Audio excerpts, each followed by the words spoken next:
Hello दोस्तों, आज हो गया 18 नवंबर 2023 दिन शनिवार का। आज के मुख्य समाचार, बड़ी खबरें, देश और दुनिया का ताजा अपडेट लेकर हाजिर हो गए। देश के अलग अलग राज्यों की ओर से, सरकारों की ओर से महत्वपूर्ण अपडेट, नए नियम, बड़ी घोषणाएं, बड़े ऐलान की जानकारियां लेंगे। वीडियो को आप पूरा ध्यान से आखिर तक जरूर देखते रहिएगा। बहुत ही महत्वपूर्ण और काम की ताजा खबरों का अपडेट आपको मिलने वाला है। तो आइए दोस्तों, बिना टाइम विलंब के शुरुआत करते हैं आज की पहली बड़ी खबर। मध्य प्रदेश की 230 विधानसभा सीटों पर रिकॉर्ड 76.22% वोटिंग हुई है। यह आंकड़ा पिछले चुनाव से ज्यादा है। 2018 के चुनाव में मध्य प्रदेश में 75.63% वोटिंग हुई थी। वहीं बात करें छत्तीसगढ़ की विधानसभा चुनाव में, सभी सीटों पर मतदान शुक्रवार को खत्म हो गया। शाम 5 बजे तक 70 सीटों पर 70.12% वोटिंग हुई है। 2018 से 5.05% वोटिंग कम हुई है। साथ ही आपको बता दें, इजरायल और हमास जंग के बीच भारत में वॉइस ऑफ ग्लोबल साउथ के दूसरे समिट का वर्चुअल आयोजन शुरू हो गया और इस दौरान सदस्य देशों को संबोधित करते हुए प्रधानमंत्री नरेंद्र मोदी ने कहा कि दुनिया के नक्शे में ग्लोबल साउथ हमेशा से था, लेकिन उसे आवाज अब मिल पाई है। ये सब साथ मिलकर काम करने से हो पा रहा है। भले ही हम 100 से ज्यादा देश है, लेकिन हमारी प्राथमिकताएं एक जैसी हैं। समिट के शुरुआती सेशन में पीएम मोदी ने कहा कि वेस्ट एशिया में हो रही घटनाओं से नई चुनौतियां पैदा हो रही हैं। पीएम मोदी ने कहा कि इजरायल और हमास जंग में नागरिकों की मौत से दुखी। ग्लोबल साउथ समिट में कहा कि ये देश नक्शे में थे, लेकिन आवाज अब मिली है। और हाँ दोस्तों, पीएम मोदी ने डीप फेक टेक्नोलॉजी को खतरनाक बताया।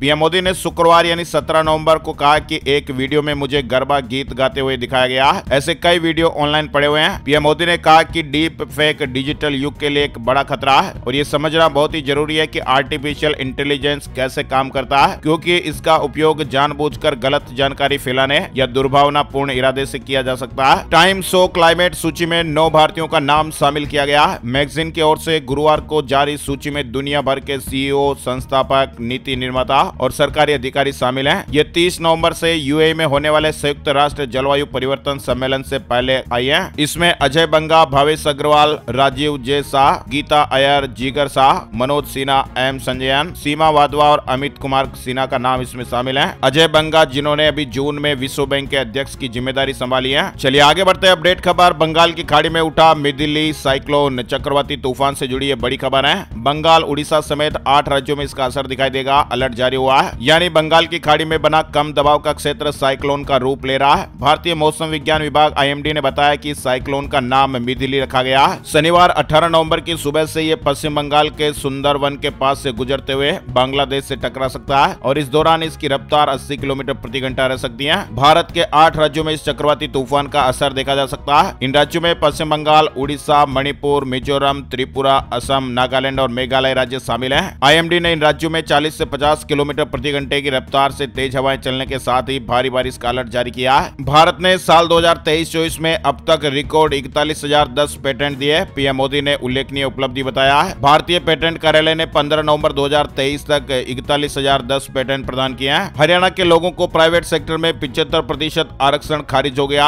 हाईकोर्ट ने सरकारी एक्ट को असंवैधानिक बताया और कहा कि ये बेहद खतरनाक है। पंजाब एंड हरियाणा हाईकोर्ट ने हरियाणा सरकार के स्थानीय लोगों को प्राइवेट सेक्टर में 75% आरक्षण देने के प्रावधान को खारिज कर दिया। शुक्रवार 17 नवंबर को सुनवाई के दौरान अदालत ने राज्य स्थानीय उम्मीदवार रोजगार अधिनियम 2020 को असंवैधानिक ठहरा दिया। हाईकोर्ट ने कहा कि राज्य सरकार का ये एक्ट अत्यंत खतरनाक और संविधान के भाग 3 का उल्लंघन है। इस कानून को प्रदेश इंडस्ट्रीज एसोसिएशन ने हाईकोर्ट में चुनौती दी थी। साथ ही ये भी अपडेट आ रहा है कि हरियाणा के उप मुख्यमंत्री दुष्यंत चौटाला ने एनडीटीवी से कहा कि सरकार इस आदेश पर रोक लगाने के लिए सुप्रीम कोर्ट भी जाएगी। चौटाला ने एक टेलीफोनिक साक्षात्कार में बताया कि हम आदेश के ऑनलाइन होने का इंतजार कर रहे हैं। हम कानूनी उपाय करेंगे और इस आदेश पर रोक लगाने के लिए सुप्रीम कोर्ट जाएंगे। बिहार में राज्यपाल की आरक्षण बिल को मंजूरी, रिजर्वेशन का दायरा अब 60% से बढ़कर 75% हो जाएगा। राज्यपाल राजेंद्र आर्लेकर ने बिहार में नए आरक्षण बिल को मंजूरी दे दी है और इसके बाद फिर बिहार में SC, ST, EBC यानी अत्यंत पिछड़ा वर्ग और OBC के लिए आरक्षण का दायरा बढ़ गया।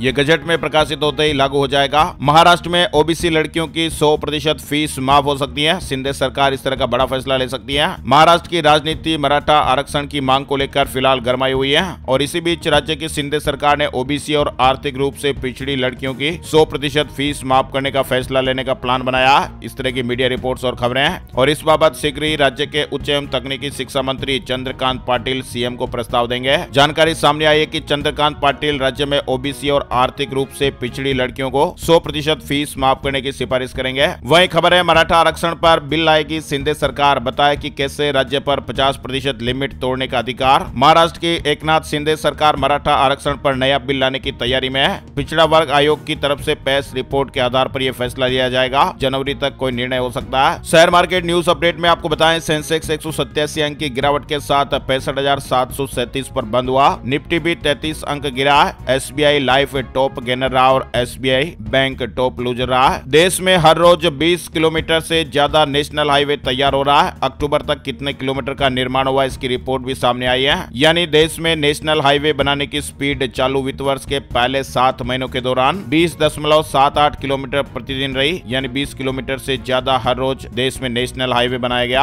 आधिकारिक आंकड़ों में इस तरह की जानकारी सामने आई है। सड़क परिवहन और राजमार्ग मंत्रालय ने राजमार्ग विकास की गति बनाए रखने और 2023-24 में 12,500 किलोमीटर हाईवे बनाने की योजना बनाई है। इंटरनेशनल जगत से जुड़ी 3 महत्वपूर्ण बड़ी खबरें भी आई हैं। सैन फ्रांसिस्को में इंडो पैसिफिक इकोनॉमिक फ्रेमवर्क यानी IPEF का महासम्मेलन शुरू हो चुका है। अमेरिकी राष्ट्रपति जो बाइडेन ने कहा कि इसके 14 सदस्य देश आपूर्ति श्रृंखला, स्वच्छ ऊर्जा परिवर्तन तथा स्वच्छ अर्थव्यवस्था संबंधी 3 महत्वपूर्ण पहलुओं पर आम सहमति पर पहुंच गए हैं। आपको बता दें, IPEF में 14 सदस्य देश हैं। Australia, Brunei, Fiji, Bharat, Indonesia, Japan, Korea गणराज्य, Malaysia, New Zealand, Philippines, Singapore, Thailand, America और वियतनाम शामिल हैं। बाइडेन की पहल पर मई 2022 में इसकी शुरुआत की गई। लिंक्डइन को टक्कर देगा एलन मस्क का एक्स जॉब सर्च टूल, आसानी से मनचाही नौकरियां खोज पाएंगे। एलन मस्क ने अपने सोशल मीडिया प्लेटफॉर्म पर एक नया टूल पेश किया है और इस टूल की मदद से आप अपने लिए नौकरियां खोज सकते हैं। एक्स जॉब सर्च टूल की बात करें, जिसे 17 नवंबर को लॉन्च किया गया। इसके अलावा आपको बता दें, रूस उल्का पिंड तैयार कर रहा है। उल्का पिंड ये कोई आकाश में रहने वाली चीज नहीं है, ये एक हाइपरसोनिक मिसाइल है और धरती पर यह परमाणु प्रलय ला सकती है। रूस की सेनाएं अपनी सबसे खतरनाक एवनगार्ड हाइपरसोनिक मिसाइल को तैयार कर रही है और ये मिसाइल धरती पर कहीं भी परमाणु हमला करने में सक्षम है। इस मिसाइल को पुतिन ने उल्का पिंड नाम दिया। ये मिसाइल ध्वनि की 27 गुना रफ्तार से हमला करती है और इसे रोका नहीं जा सकता। रूसी राष्ट्रपति व्लादिमीर पुतिन की इस मिसाइल को नाटो देशों के लिए सीधी चेतावनी माना जा रहा है। यानी परमाणु हथियार ले जाने में सक्षम ये मिसाइल धरती के वातावरण के बाहर से दागी जा सकती है और मात्र 30 मिनट के अंदर धरती के किसी भी हिस्से में ये प्रलय ला सकती है। ये दुनिया में अपनी तरह का एकमात्र हथियार और पुतिन ने पश्चिमी देशों को चेतावनी दी है कि उनके पास इसको रोकने का कोई भी साधन नहीं है। हिमाचल प्रदेश में घटिया दवाइयां बनाने वाली 10 फैक्ट्री बंद कर दी गई है। BBN के 8 और सिरमौर में 2 यूनिट पर तालाबंदी हुई। सैंपल फेल होने के बाद ये बड़ी कार्रवाई हुई है। सुप्रीम कोर्ट के कामकाज की जानकारी देने के लिए न्यूज लेटर की शुरुआत हुई है। CJI ने कहा कि यह एक नए युग का प्रतीक है। दरअसल सुप्रीम कोर्ट ने अपनी उपलब्धियों को बताने और अदालत के कामकाज के बारे में जानकारियां मुहैया कराने के लिए एक मासिक न्यूज लेटर शुरू किया।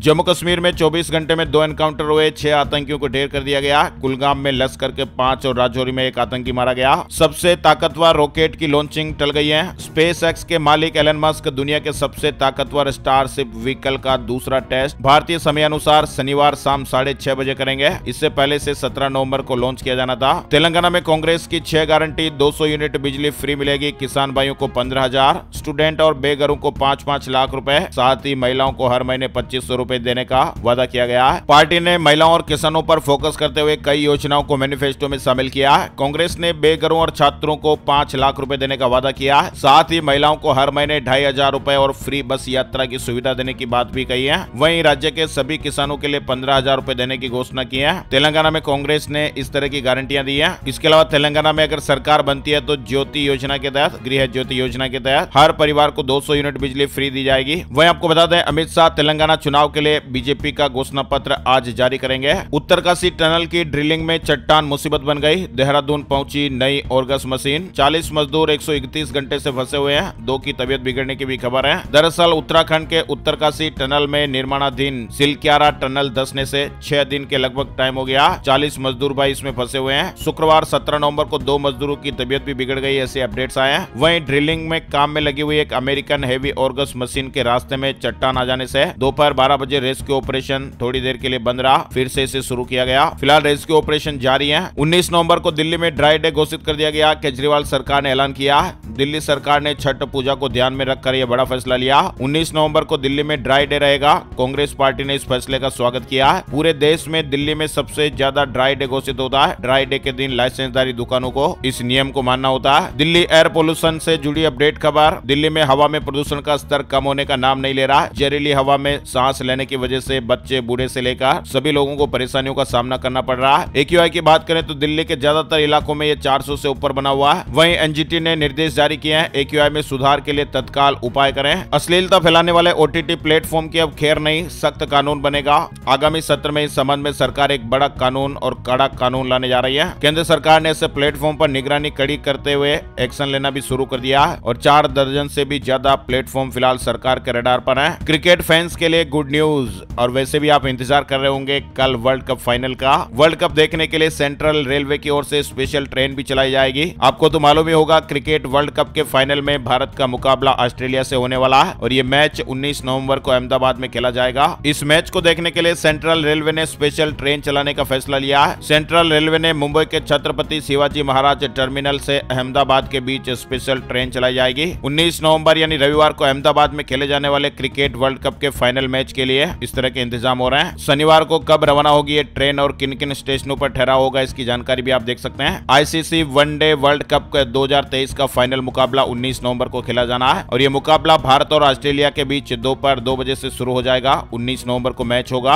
वहीं उत्तर प्रदेश से एक बड़ी खबर आ रही है। भारतीय क्रिकेट टीम के तेज गेंदबाज मोहम्मद शमी के विश्व कप में शानदार प्रदर्शन के चलते उनका गांव सहसपुर अलीनगर भी चर्चाओं में आ गया है। प्रशासन ने उनके गांव में मिनी स्टेडियम बनवाने की घोषणा की है। वर्ल्ड कप 2023 फाइनल महामुकाबला जिसका सभी को बेसब्री से इंतजार है। आपको बता दें, वर्ल्ड कप के 48 साल के इतिहास में यानी 48 इयर्स के इतिहास में भारत कई बार चैंपियन बनने के नजदीक पहुंचा है, लेकिन मात्र 2 ही बार ट्रॉफी जीत सका है। साल 1983 में कपिल देव के नेतृत्व में भारत पहली बार चैंपियन बना था। दूसरी बार साल 2011 में महेंद्र सिंह धोनी की कप्तानी में भारत वर्ल्ड चैंपियन बना था और अब रोहित शर्मा के पास नया इतिहास रचने का सुनहरा मौका है। भारत की शानदार जीत के लिए आप भी इस वीडियो पर एक लाइक का बटन दबाकर सपोर्ट जरूर कीजिएगा। चलिए आगे बढ़ते हैं। अपडेट खबर, मणिपुर हिंसा में मारे गए लोगों के परिजनों को 4 सप्ताह में 10-10 लाख रुपए दिए जाएं। मानवाधिकार आयोग ने इस तरह का अपडेट दिया है। रोहतांग दर्रा में हुई बर्फबारी ने मनाली के पर्यटन कारोबार में जान फूंक दी है। दिवाली के बाद यहाँ आने वाले पर्यटकों का आंकड़ा 2 गुना से अधिक बढ़ गया है। वैष्णो देवी के भक्तों के लिए गुड न्यूज आई है। श्रद्धालुओं के लिए फैमिली पैकेज लॉन्च हुआ है। कम पैसों में दर्शन कर पाएंगे। श्री माता वैष्णो देवी श्राइन बोर्ड श्रद्धालुओं के लिए फैमिली पैकेज लेकर आया है। इसके लिए श्रद्धालु को 5100 रुपए का भुगतान करना होगा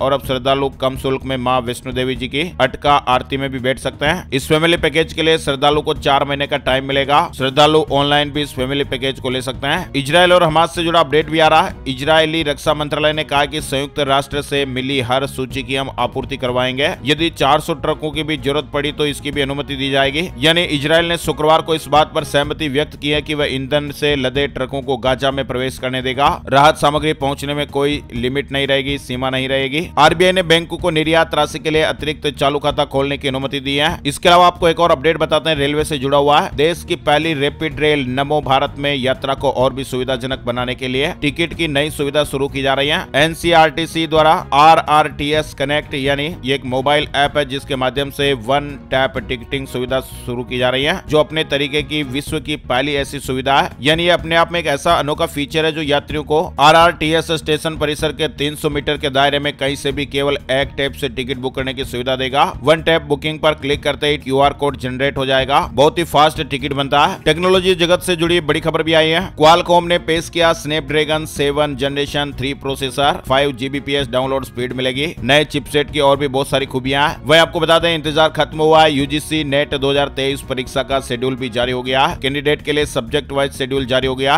UGC नेट परीक्षा 6 दिसंबर 2023 से शुरू हो जाएगी। इसके अलावा दोस्तों, UGC की ओर से एक और अपडेट आया है। नई एजुकेशन पॉलिसी के तहत हायर एजुकेशन में बदलाव किए गए हैं। अब 4 साल में UG डिग्री लेने वाले छात्र 1 साल का PG कोर्स कर सकते हैं। इसके लिए उन्हें कोर्स मोड और सब्जेक्ट चुनने का भी विकल्प मिलेगा। UGC की नई गाइडलाइन जारी हुई है। द ग्रेट खली के घर बेटे का जन्म हुआ।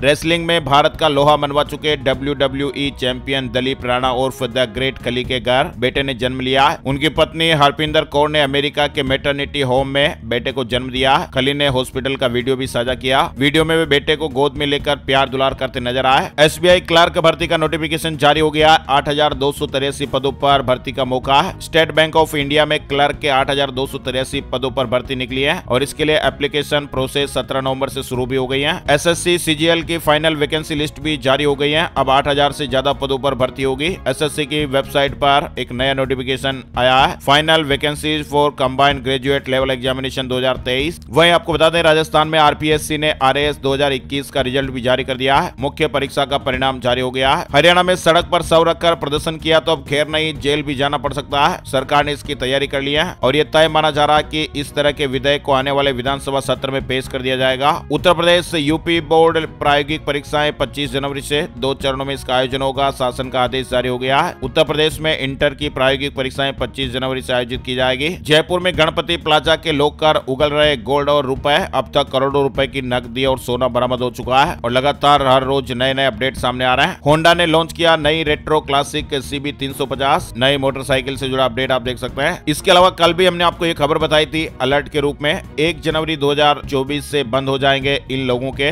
गूगल पे, पेटीएम, फोन पे अकाउंट। दरअसल दोस्तों हुआ क्या कि NPCI ने नए दिशा निर्देश के तहत ये घोषणा की है, जो कि UPI ID को इनएक्टिव करने को लेकर है। इसमें पैनिक होने की कोई भी आवश्यकता नहीं है। ऐसे यूजर यानी जो गूगल पे चलाते हैं, पेटीएम चलाते हैं, फोन पे चलाते हैं, ऐसे थर्ड पार्टी ऐप उन UPI ID को ब्लॉक करने जा रहे हैं जो 1 साल से यूज नहीं हुए हैं। यानी सभी बैंक और गूगल पे, पेटीएम, फोन पे जैसे थर्ड पार्टी ऐप उन UPI ID को ब्लॉक करेंगे जिनमें 1 साल से अधिक समय से कोई भी लेन देन नहीं किया गया। 31 दिसंबर के बाद NPCI उन ID को ब्लॉक कर देगा जिनमें पिछले साल कोई भी ट्रांजेक्शन नहीं हुआ। बात कर लेते हैं gold price today, silver price today, सोने चांदी के भाव। सोने चांदी की कीमतों में उछाल देखने को मिला है। शुक्रवार सुबह सोने का भाव 60,978 रुपए प्रति 10 ग्राम पर रहा। वहीं चांदी का भाव 73,210 रुपए प्रति किलोग्राम पर रहा। IBJ की ऑफिशियल वेबसाइट पर आपको विस्तृत डिटेल भी मिल जाएगी। अब चलते चलते मौसम पर एक नजर। अगले 24 घंटों के दौरान स्काईमेट वेदर अपडेट के मुताबिक आज का मौसम कैसा रहेगा। अगले 24 घंटों के दौरान त्रिपुरा में मध्यम से भारी बारिश संभव है। दक्षिणी असम, मणिपुर, मिजोरम और नागालैंड में हल्की से मध्यम बारिश के साथ ही 1-2 स्थानों पर भारी बरसात भी हो सकती है। अंडमान और निकोबार द्वीप समूह, तमिलनाडु और केरल में हल्की से मध्यम बारिश होने का अनुमान है। उड़ीसा के उत्तरी तट और गंगीय पश्चिम बंगाल में छिटपुट हल्की बरसात हो सकती है। दिल्ली और NCR का वायु गुणवत्ता सूचकांक यानी AQI गंभीर श्रेणी में रहेगा। आज के मुख्य समाचार ब्रेकिंग न्यूज अपडेट का ये वीडियो आपको कैसा लगा कमेंट करके जरूर बताइएगा। ऐसी ही काम की ताजा खबरों का वीडियो हर रोज आपको मिलता रहे, इसलिए इस वीडियो को आप अभी के अभी लाइक कर दीजिएगा। एक बार इस वीडियो को आप फेसबुक और व्हाट्सएप पर भी अभी के अभी शेयर कर दीजिएगा ताकि गूगल का रिकमेंडेशन आपको मिलता रहे और वीडियो आपको हर रोज आपके मोबाइल पर दिखता रहे। इसलिए इस वीडियो को लाइक और शेयर करना बहुत ही जरूरी है ताकि आपको ऐसे अपडेट्स हर रोज मिलते रहेंगे। वीडियो पूरा देखने के लिए आपका दिल से शुक्रिया और धन्यवाद। जय हिंद, जय भारत, वंदे मातरम।